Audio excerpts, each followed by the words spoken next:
Hello friends, welcome back to my channel. ఎలా ఉన్నారండి? అందరూ బాగున్నారా? అండ్ టుడే ఈ వీడియోలో మీరు ఇక్కడ చూస్తున్న డిజైనర్ ఫ్రాక్ అనేది ఆది డ్రెస్ యూస్ చేసి అండ్ అలాగే టేప్ మెజర్మెంట్స్ యూస్ చేసి రెండు విధాల ఈజీగా వివరంగా ఏ విధంగా కటింగ్ స్టిచ్చింగ్ చేసుకోవాలో ఈ వీడియోలో చూపిస్తాను. అండ్ అలాగే ఈ డ్రెస్కి నేను 3 layer full circle umbrella hands పెట్టాను. అండ్ అలాగే ఆర్మ్ హోల్స్ కనిపించకుండా ఉండడానికి షార్ట్ హ్యాండ్స్ కూడా పెట్టానండి. లేట్ చేయకుండా ఏ విధంగా కట్ చేయాలో చూద్దాం. ఫస్ట్ ఆది డ్రెస్తో ఎలా కట్ చేసుకోవాలో చూద్దాం. తీసుకున్న లైనింగ్ ఫ్యాబ్రిక్ని ఫ్రంట్ బాడీ పార్ట్కి సరిపడా హాఫ్కి నీట్గా ఫోల్డ్ చేసి దానిపైన మెజర్మెంట్కి తీసుకున్న రెడీమేడ్ కుర్తీని కూడా రివర్స్ చేసుకొని హాఫ్కి నీట్గా ఫోల్డ్ చేసుకొని నెక్, షోల్డర్, ఆర్మ్ హోల్స్ ఆది డ్రెస్ ఎలా అయితే ఉందో యాజ్ టీస్గా అదే విధంగా మార్చేస్తున్నాను. అండ్ ఈ డ్రెస్కి మొత్తం 6 మీటర్ ఫ్యాబ్రిక్ యూస్ చేశానండి నేను. అండ్ పైన బాడీ పార్ట్కి కాటన్ లైనింగ్ ఫ్యాబ్రిక్ యూస్ చేశాను. అండ్ బాటమ్ పార్ట్కి క్రేప్ లైనింగ్ ఫ్యాబ్రిక్ని యూస్ చేశాను అనమాట. సో ఇప్పుడు ఈ విధంగా మార్చేసుకొని మెయిన్ షోల్డర్ మెజర్మెంట్ దగ్గర నుంచి మీకు ఫుల్ బాడీ లెంత్ ఎంతైతే కావాలో దానికన్నా ఒక 1/2 ఇంచ్ ఎక్స్ట్రా పెట్టి మార్చేసుకోవాలి. ఖర్చు కోసం అనమాట 1/2 ఇంచ్ ఎక్స్ట్రా అనేది. సో ఈ విధంగా లెంత్ మార్చేసుకొని సైడ్న కొంచెం ఎక్స్ట్రా ఖర్చుల కోసం పెట్టి షోల్డర్ పైన ఒక 1/2 ఇంచ్ ఎక్స్ట్రా ఖర్చు కోసం మార్చేసుకొని ఆది డ్రెస్తో అయితే కనుక ఫ్రంట్ సైడ్ బాడీ పార్ట్ని ఈ విధంగా కట్ చేయాలి. ఇప్పుడు టేప్ మెజర్మెంట్స్తో ఎలా కట్ చేయాలో చూద్దాం. దీనికోసం తీసుకున్న లైనింగ్ ఫ్యాబ్రిక్ని ఫ్రంట్ బాడీ పార్ట్కి సరిపడా హాఫ్కి నీట్గా ఫోల్డ్ చేసి మీ షోల్డర్ మెజర్మెంట్లో హాఫ్ మెజర్మెంట్ని ఈ విధంగా మార్చేసుకోవాలి. 7 ఇంచెస్ దగ్గర ఈ విధంగా పాయింట్ పెట్టిన పాయింట్ దగ్గర నుంచి స్ట్రైట్గా ఒక లైన్ అనేది మార్చేసాను. Neck deep, shoulder width check చేయడానికి. అండ్ 3 ఇంచెస్ షోల్డర్ విడ్త్ అనేది పెట్టానండి నేను. 3 ఇంచెస్ షోల్డర్ విడ్త్ పెట్టి 4 ఇంచెస్ నెక్ డీప్ అనేది పెట్టుకున్నాను ఈ విధంగా. ఇప్పుడు నెక్ పాయింట్ దగ్గర నుంచి షోల్డర్ పాయింట్కి ఈ విధంగా ఇక్కడ వీడియోలో చూపిస్తున్నట్టుగా నార్మల్ రౌండ్ షేప్ అనేది మార్చేసుకొని ఆర్మ్ హోల్ షేప్ మార్చేయడానికి ఆర్మ్ హోల్ రౌండ్ లూజ్లో నుంచి హాఫ్ మెజర్మెంట్ తీసుకున్న హాఫ్ మెజర్మెంట్లో ఒక 1/2 ఇంచ్ తగ్గించి ఈ విధంగా మార్చేసుకోవాలి. షోల్డర్ దగ్గర టేప్ పెట్టి ఆర్మ్ హోల్ పాయింట్ పెట్టిన తర్వాత ఆర్మ్ హోల్ పాయింట్ దగ్గర నుంచి ఈ విధంగా ఎల్ షేప్లో షోల్డర్కి ఈ విధంగా ఎల్ షేప్లో మార్క్ గీసుకొని కార్నర్ దగ్గర ఈ ఎల్ షేప్కి కార్నర్లో ఒక 1/2 ఇంచ్ దగ్గర పాయింట్ పెట్టి ఈ స్ట్రైట్ లైన్ ఉంది కదా, ఈ స్ట్రైట్ లైన్లో కరెక్ట్గా మధ్యకి మార్క్ పెట్టుకోవాలి. మధ్యకి మార్క్ పెట్టి ఒక 1/2 ఇంచ్ లోపలికి చిన్న పాయింట్ పెట్టాలి. ఈ పాయింట్స్ అన్నిటిని కలుపుకుంటూ ఇక్కడ వీడియోలో చూపిస్తున్నట్టుగా front side arm hole shape అనేది ఈ విధంగా మార్చేసుకోవాలి. సో ఆర్మ్ హోల్ షేప్ అనేది ఈ విధంగా మార్చేసి మెయిన్ షోల్డర్ మెజర్మెంట్ దగ్గర నుంచి మీకు ఫుల్ బాడీ లెంత్ ఎంతైతే కావాలో దానికన్నా ఒక 1/2 ఇంచ్ ఎక్స్ట్రా పెట్టి ఈ విధంగా లెంత్ మార్చేసుకొని చెస్ట్ రౌండ్ లూజ్లో నుంచి బై 4 చేసుకొని మార్చేసుకోవాలి. అండ్ అలాగే నడుం రౌండ్ లూజ్లో నుంచి బై 4 చేసుకొని ఈ విధంగా మార్చేసి ఈ 2 పాయింట్స్ని కలుపుకొని ఒక 2 ఇంచెస్ ఎక్స్ట్రా ఖర్చు కోసం మార్చేసుకోవాలన్నమాట సైడ్న. ఇక్కడ వీడియోలో చూపిస్తున్నట్టుగా మీకు ఆది డ్రెస్తో అలవాటు ఉంటే ఆది డ్రెస్తో, లేదంటే టేప్ మెజర్మెంట్స్తో అలవాటు ఉంటే టేప్ మెజర్మెంట్స్తో first front side body part అనేది ఈ విధంగా కట్ చేసి బ్యాక్ పార్ట్ కట్ చేసుకోవడం కోసం లైనింగ్ ఫ్యాబ్రిక్ని హాఫ్కి నీట్గా ఫోల్డ్ చేసుకొని ఫోల్డ్ చేసిన లైనింగ్ ఫ్యాబ్రిక్ పైన మనం కట్ చేసుకున్న ఫ్రంట్ సైడ్ పార్ట్ని పెట్టి neck, shoulders, arm holes and including ఖర్చులతో కలిపి అంటే సైడ్ ఫిట్టింగ్ ఎక్కడి దాకా ఉంది, షోల్డర్ పైన మెయిన్ మెజర్మెంట్ ఎక్కడి దాకా ఉంది అనేది మార్క్ ఈ విధంగా పెట్టుకున్నాను అనమాట. ఈ విధంగా మార్క్ పెట్టుకొని మనకి ఆర్మ్ హోల్స్ దగ్గర ఖర్చు ఉంది కదా, ఆ ఖర్చు దగ్గర నుంచి ఒక 1/2 ఇంచ్ బయట వైపుకి అనమాట. ఇది బ్యాక్ సైడ్ పార్ట్ కదండి, బ్యాక్ సైడ్ పార్ట్కి ఆర్మ్ హోల్ లో ఉండదు. సో ఆర్మ్ హోల్ షేప్ ఉన్న దగ్గర ఒక 1/2 ఇంచ్ బయట పక్కకి మార్చేసాను. ఈ విధంగా మార్చేసుకొని మెయిన్ షోల్డర్ పాయింట్ దగ్గర ఈ విధంగా మార్క్ పెట్టుకొని అక్కడి నుంచి నెక్ డీప్ అనమాట, back side neck deep 1.5 inch లేదంటే 2 ఇంచెస్ పెట్టుకోవచ్చు. బోట్ నెక్ లాగా పెట్టేసి హోల్ షేప్ పెడుతున్నానండి నేను. సో 2 ఇంచెస్ నెక్ డీప్ పెట్టి ఆ పాయింట్ దగ్గర నుంచి షోల్డర్ పాయింట్ దాకా ఈ విధంగా షేప్ అనేది మార్చేసుకోవాలి. బోట్ నెక్ అనమాట. సో ఇప్పుడు మనం పెట్టిన పాయింట్ దగ్గర నుంచి ఒక 1 ఇంచ్ లేదంటే ఒక 1.5 ఇంచ్ కిందకి మార్చేసుకోవాలన్నమాట. అంటే బోట్ నెక్కి అండ్ అలాగే కింద డ్రాప్ నెక్ షేప్కి మధ్య ఉండే ఫ్యాబ్రిక్ అనమాట ఇది. ఈ విధంగా పాయింట్ పెట్టి మనం పెట్టిన పాయింట్ దగ్గర నుంచి 4.5 ఇంచ్ హోల్ లెంత్ అనమాట. Back side drop neck shape whole length 4.5 inches పెట్టుకున్నాను నేను. అండ్ ఇప్పుడు పెట్టిన ఈ పాయింట్ దగ్గర నుంచి పైన మనం పెట్టుకున్న పాయింట్ దాకా ఈ విధంగా షేప్ అనేది మార్చేసాం. డ్రాప్ షేప్ అనేది డైరెక్ట్గా మార్చేయడం రాని వాళ్ళు మీరు డ్రాప్ షేప్ లెంత్ ఎంతైతే పెడతారో దానికి కరెక్ట్గా మధ్యకి ఒక పాయింట్ పెట్టుకొని స్ట్రైట్గా ఒక లైన్ గీసుకోండి. ఒక 2 ఇంచెస్ లెంత్ ఉండే లైన్ గీసుకొని కింద దగ్గర నుంచి యూ షేప్లో అండ్ ఆ లైన్ దగ్గర నుంచి పైన పెట్టిన డాట్ దగ్గరికి ఈ విధంగా వీ షేప్లో మార్చేస్తే డ్రాప్ షేప్ అనేది పర్ఫెక్ట్గా వస్తుందండి. అండ్ మీకు మార్కింగ్ ఎలా అయితే చూపించానో అదేవిధంగా బ్యాక్ పార్ట్ కూడా కట్ చేసుకున్నాను. అండ్ లైనింగ్ ఫ్యాబ్రిక్ ఏమో కరెక్ట్ మెజర్మెంట్తో కట్ చేసి main fabric neck arm holes దగ్గర ఎక్స్ట్రా ఉండే విధంగా కట్ చేసుకున్నా. అండ్ బ్యాక్ పార్ట్కి హోల్ షేప్ దగ్గర కూడా మెయిన్ ఫ్యాబ్రిక్ ఎక్స్ట్రా ఉండేలా కట్ చేసుకున్నా. ఇప్పుడు బాటమ్ పార్ట్ ఎలా కట్ చేయాలో చూద్దాం. బాటమ్ పార్ట్ని ఫస్ట్ లైనింగ్ ఫ్యాబ్రిక్ మీద ఎలా కట్ చేయాలో చూద్దాం. తీసుకున్న ఫ్యాబ్రిక్ని ఈ విధంగా 4 మడతల మీద ఫోల్డ్ చేసుకొని శారీని ఫోల్డ్ చేసినట్టు నీట్గా కింద ఫ్లోర్ పైన పరిచాను. అండ్ ఇటువైపు 4 మడతలు క్లోజ్ అండ్ నేనున్న వైపున 4 మడతలు ఓపెన్ ఉన్న కార్నర్లు ఇక్కడ అనమాట. ఈ కార్నర్లో నడుం మెజర్మెంట్ అనేది మార్చేసుకోవాలి సర్కిల్ షేప్లో అనమాట. సో దూరం నుంచి నడుం షేప్ ఎలా మార్చేయాలో చూపిస్తున్నాను, మీకు దగ్గర నుంచి కూడా చూపిస్తాను అండి. కాకపోతే ఏ కార్నర్లో మార్చేస్తున్నాను అనేది కొత్తగా నేర్చుకునే వాళ్ళకి ఈజీగా అర్థమవుతుందని చెప్పేసి దూరం నుంచి చూపిస్తున్నాను అనమాట. And bottom part lining fabric ఏమో ఫుల్ లెంత్ అంటే పైనుంచి కింద వరకు కూడా అంబ్రెల్లా కటింగ్ పెట్టేసుకున్నాను. మెయిన్ ఫ్యాబ్రిక్ అలా కాదనమాట. మెయిన్ ఫ్యాబ్రిక్ మనకి సగం మెజర్మెంట్ ఏమో అంబ్రెల్లా కటింగ్ వస్తుంది, ఇంకొక సగం ఏమో అంటే కింద కొంచెం పార్ట్ వరకు ఒక పావు వంతు వరకు కుచ్చు వస్తుంది అనమాట. సో పైన ఈ కార్నర్లో నేను నడుం షేప్ అనేది పెట్టాను. ఇప్పుడు ఈ నడుం మెజర్మెంట్ని దగ్గర నుంచి ఎలా పెట్టుకోవాలో చూద్దాం. సో అంబ్రెల్లా కటింగ్ కోసం నడుం మెజర్మెంట్ ఈ కార్నర్లో పెట్టానండి. మీకు నడుం రౌండ్ లూజ్ ఎంతైతే ఉంటుందో దాన్ని డివైడ్ బై 4 చేసుకోవాలి. ఎందుకంటే ఫ్యాబ్రిక్ 4 మడతల మీద ఉంది కాబట్టి. మీకు డివైడ్ చేయడం రాకపోతే టేప్ని ఈ విధంగా 4 మడతల మీద ఫోల్డ్ చేస్తే మెజర్మెంట్ ఈ విధంగా మడత దగ్గర ఎంత మెజర్మెంట్ అయితే వస్తుందో అది కరెక్ట్ మెజర్మెంట్ అనమాట. బికాస్ ఫ్యాబ్రిక్ 4 మడతల మీద ఉంది కాబట్టి డివైడ్ బై 4 చేసాము. సో ఇప్పుడు మనకు కావాల్సిన నడుం మెజర్మెంట్ అనేది సర్కిల్ షేప్ వచ్చేలాగా మార్చేసుకోవాలన్నమాట. సో నడుం మెజర్మెంట్ కూడా అంబ్రెల్లా కటింగ్కి నడుం షేప్ కూడా సర్కిల్ షేప్లోనే పెట్టాలి. సో సర్కిల్ షేప్లో మార్చేయడం కోసం పైన 4 మడతలు ఓపెన్ 4 మడతలు క్లోజ్ ఉన్న కార్నర్లో టేప్ పెట్టి కరెక్ట్గా 5.5 ఇంచెస్ దగ్గర ఒక పాయింట్ పెట్టుకుంటూ వెళ్ళాను. అంటే 5.5, 4, 6 ఎంతైనా సరే ఒక పాయింట్ అనేది సెట్ చేసుకోండి మీరు. ఆ పాయింట్ దగ్గర ఈ విధంగా పాయింట్స్ పెట్టి అంటే 5 ఇంచెస్ దగ్గరైనా 5.5 ఇంచెస్ దగ్గరైనా ఒక పాయింట్ పెట్టి ఆ పాయింట్ దగ్గర ఈ విధంగా మార్చేయండి. మార్చేసిన తర్వాత ఆ మార్కింగ్ పైన టేప్ ఈ విధంగా పెట్టి చెక్ చేస్తే మీకు కావాల్సిన కరెక్ట్ నడుం రౌండ్ లూజ్ వచ్చిందా లేదా అనేది చెక్ చేసుకోవాలన్నమాట.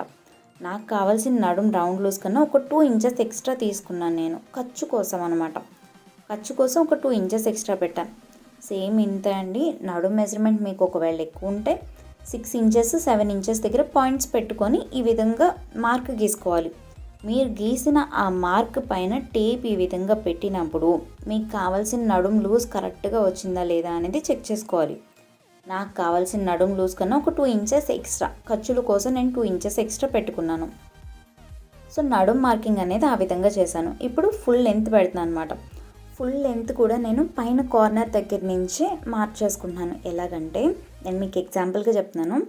మనకు కావాల్సిన bottom full length 30 inches 30 inches ఉందనుకోండి. దానికి ఇంక్లూడింగ్ ప్లస్ మీరు నడుం షేప్ అనేది మార్చేయడం కోసం ఒక లెంత్ పాయింట్ నేను ఇప్పుడు 5.5 ఇంచెస్ దగ్గర పెట్టా కదా, అలా ఒక పాయింట్ పెడతారు కదా. 30 ఇంచెస్ ప్లస్ ఆ 5 ఇంచెస్ కూడా పైన నడుం షేప్ మార్చేయడానికి పెట్టిన లెంత్ మార్కింగ్ కూడా యాడ్ చేసుకొని మార్చేసుకోవాలన్నమాట. అంటే 35 ఇంచెస్ దగ్గర ఈ విధంగా పాయింట్స్ పెట్టుకుంటూ మార్చేసుకోవాలి. ఈ విధంగా మార్చేసిన తర్వాత మనం పైన నడుం షేప్ అనేది కట్ చేసేస్తే మనకి కావాల్సిన కరెక్ట్ లెంత్ 30 ఇంచెస్ కరెక్ట్గా వస్తుందన్నమాట. సో అందరికీ అర్థమైంది కదా. పైన కార్నర్లో టేప్ పెట్టి ఈ విధంగా మార్చేస్తే మనకి షేప్ అనేది కరెక్ట్గా వస్తుంది. సర్కిల్ షేప్ రౌండ్ సర్కిల్ కరెక్ట్గా వస్తుందన్నమాట. సో యాజ్ టీస్గా ఈ విధంగా కట్ చేస్తున్నాను మార్కింగ్ పైన నేను. అండ్ ఇది బాటమ్ లైనింగ్ ఫ్యాబ్రిక్ అండి. Bottom lining fabric full length 40 inches 40 inches కూడా అంబ్రెల్లా కటింగే పెట్టాను లోపల లైనింగ్ షేప్ అనేది. And main fabric full length umbrella cutting కాదనమాట. మెయిన్ ఫ్యాబ్రిక్ ఎలా కట్ చేశానంటే మెయిన్ ఫ్యాబ్రిక్ అంబ్రెల్లా కటింగ్ కోసం నేను 2 మీటర్ ఫ్యాబ్రిక్ తీసుకున్నాను. తీసుకున్న 2 మీటర్స్ ఫ్యాబ్రిక్ని మీకు ఇందాక లైనింగ్ ఫ్యాబ్రిక్ 4 మడతల మీద ఎలా ఫోల్డ్ చేయాలని చెప్పాను. సో అదేవిధంగా మెయిన్ ఫ్యాబ్రిక్ని 2 మడతల మీద ఫోల్డ్ చేసి పెట్టి 2 మడతల మీదే నడు మార్కింగ్ ఫుల్ సర్కిల్ కట్ చేశాను అనమాట. ఆ ఫుల్ సర్కిల్ కూడా లెంత్ తగ్గించి పెట్టాను అనమాట. అంటే బాటమ్ నాకు మెయిన్ కావాల్సిన లెంత్ 40 ఇంచెస్ 40 ఇంచెస్ అయితే 30 ఇంచెస్ లెంత్ పెట్టి ఈ విధంగా పైన అంబ్రెల్లా కటింగ్ కట్ చేశాను. నడు మార్కింగ్ సేమ్ మీకు ఎలా అయితే చూపించానో అదే విధంగా పెట్టాను. కాకపోతే లెంత్ ఒకటి 30 ఇంచెస్ పెట్టాను అనమాట. అండ్ ఈ కింద ఉన్నాయి చూసారా కుచ్చులు పెట్టుకోవడానికి తీసుకున్న ఫ్యాబ్రిక్ 2 మీటర్స్ ఫ్యాబ్రిక్ని ఈ విధంగా కింద కుచ్చు పెట్టుకోవడానికి తీసుకున్నాను. ఆ 2 మీటర్స్ ఫ్యాబ్రిక్ని ఈ విధంగా చిన్న ఫోల్డింగ్ వచ్చేలాగా మడత వేసి 10 ఇంచెస్ లెంత్, ఒక్కొక్క పార్ట్ 10 ఇంచెస్ లెంత్ ఉండేలాగా 4 పార్ట్స్లా కట్ చేశాను. అంటే ఫ్రంట్ సైడ్కి 4 మీటర్స్ కుచ్చు వస్తుంది, బ్యాక్ సైడ్కి 4 మీటర్స్ కుచ్చు వచ్చేలాగా అనమాట. సో ఇప్పుడు మనం తీసుకున్న ఈ 4 ముక్కల్ని జాయిన్ చేసుకోవాలి. ఇది నేను స్టిచ్చింగ్ పార్ట్లో ఎక్స్ప్లెయిన్ చేస్తానండి మీకు. ఇప్పుడు స్టిచ్చింగ్ ఎలా చేయాలో చూద్దాం. ఫస్ట్ ఇది పైన బాడీ పార్ట్ అనమాట. Body part front side part main ఫ్యాబ్రిక్కి మంచి వైపున లైనింగ్ ఫ్యాబ్రిక్ని ఈ విధంగా నీట్గా పెట్టుకొని నెక్ చుట్టూరు సేఫ్టీ పిన్స్ పెట్టుకోవాలి. మెయిన్ ఫ్యాబ్రిక్ లైనింగ్ ఫ్యాబ్రిక్ కదలకుండా ఈ విధంగా సేఫ్టీ పిన్స్ పెట్టుకొని నెక్ చుట్టూరు ఒక స్టిచ్ అనేది వేసి నెక్ దగ్గర ఉన్న ఎక్స్ట్రా ఫ్యాబ్రిక్ మొత్తాన్ని కట్ చేసేసుకోవాలి. సేఫ్టీ పిన్స్ తీసేసి నెక్ దగ్గర ఉన్న ఎక్స్ట్రా ఫ్యాబ్రిక్ మొత్తాన్ని కట్ చేసి నెక్ చుట్టూరు ఈ విధంగా చిన్న చిన్న కట్స్ అనేది పెట్టుకొని లైనింగ్ ఫ్యాబ్రిక్ని రివర్స్ చేసుకోవాలన్నమాట. ఇక్కడ వీడియోలో చూపిస్తున్నట్టుగా. సో ఈ విధంగా రివర్స్ చేసుకొని నెక్ చుట్టూరు పై కుట్టు అనేది ఒకటి వేసుకోవాలి. ఎప్పుడో అన్ని వీడియోస్లో చూపిస్తాను కదండి, అదే విధంగా నెక్ చుట్టూరు పై కుట్టు అనేది ఒకటి వేసుకోవాలన్నమాట.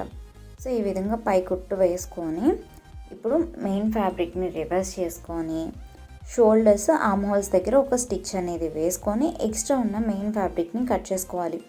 కాటన్ లైనింగ్ తీసుకున్నప్పుడు స్టిచ్ చేయకపోయినా ఏం కాదండి, కదలదు, జారిపోదు కాబట్టి. కాకపోతే కొత్తగా స్టిచ్చింగ్ ఎవరైనా నేర్చుకున్న వాళ్ళు స్టిచ్ చేసిన తర్వాతే కట్ చేసుకోవడం బెటర్. సో ఈ విధంగా స్టిచ్ చేసిన తర్వాత పోట్లీ బటన్స్ పెట్టుకోవడానికి నేను ఈ విధంగా డాట్స్ పెట్టుకున్నాను. మనం స్టిచ్ చేసిన నెక్ పార్ట్ని ఈ విధంగా కరెక్ట్గా మధ్యకి ఫోల్డ్ చేసి మిడిల్లో ఒక మార్క్ పెట్టాను.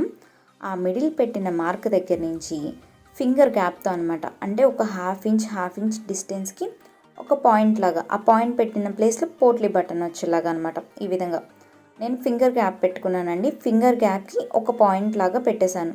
ఈ పాయింట్స్ ఉన్న దగ్గరల్లా పోట్లీ బటన్ వస్తుందన్నమాట. సో ఈ మెథడ్ అయితే ఈజీగా ఉంటుంది. ఫింగర్ గ్యాప్ అయితే ఈ విధంగా ఫింగర్ గ్యాప్లో చుట్టూరు పాయింట్స్ పెట్టేసి పోట్లీ బటన్స్ పెడుతున్నా. ఈ పోట్లీ బటన్స్ థర్మాకోల్ బాల్స్తో చేసినవండి.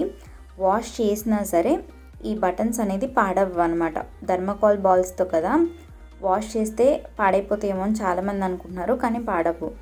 మనం తీసుకున్న థర్మాకోల్ బాల్స్ అంటే నెక్ షేప్ చుట్టూరు ఎన్ని పోట్లీ బటన్స్ పడతాయో అన్ని బాల్స్ ఒకే సైజు ఉండే బాల్స్ తీసుకోవాలి. ఈ థర్మాకోల్ బాల్ని ఫ్యాబ్రిక్కి రాంగ్ సైడ్న లోపల ఈ విధంగా పెట్టి చుట్టూరు థ్రెడ్తో ఇక్కడ వీడియోలో చూపిస్తున్నట్టుగా రోల్ లాగా చేసుకోవాలన్నమాట. ఈ విధంగా చుట్టి స్టార్టింగ్లో కొంచెం థ్రెడ్ వదిలేసాను కదా, ఆ థ్రెడ్తో ఈ విధంగా ముడిలాగా వేసుకోవాలన్నమాట. నెక్ చుట్టూరు ఆ పోట్లీ బటన్ చుట్టూరు ఈ విధంగా ముడి వేసుకొని కట్ చేసుకుంటే పోట్లీ బటన్స్ రెడీ అవుతాయండి. అన్ని పోట్లీ బటన్స్ కూడా నేను ఇదే విధంగా చేసుకున్నాను. అండ్ వాష్ చేసినా సరే పాడవు, కానీ ఐరన్ చేయించుకునేటప్పుడు మాత్రం జాగ్రత్తగా ఇవ్వండి.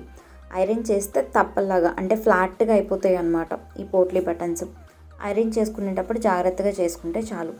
అండ్ ఇక్కడ పోట్లీ బటన్స్ పెట్టుకోవడానికి మామూలు మిషన్ అయితే 1 సైడ్ పాదం పెట్టండి. నేను ఇక్కడ కూడా జిప్పర్ ఫుట్ని యూజ్ చేశాను అనమాట.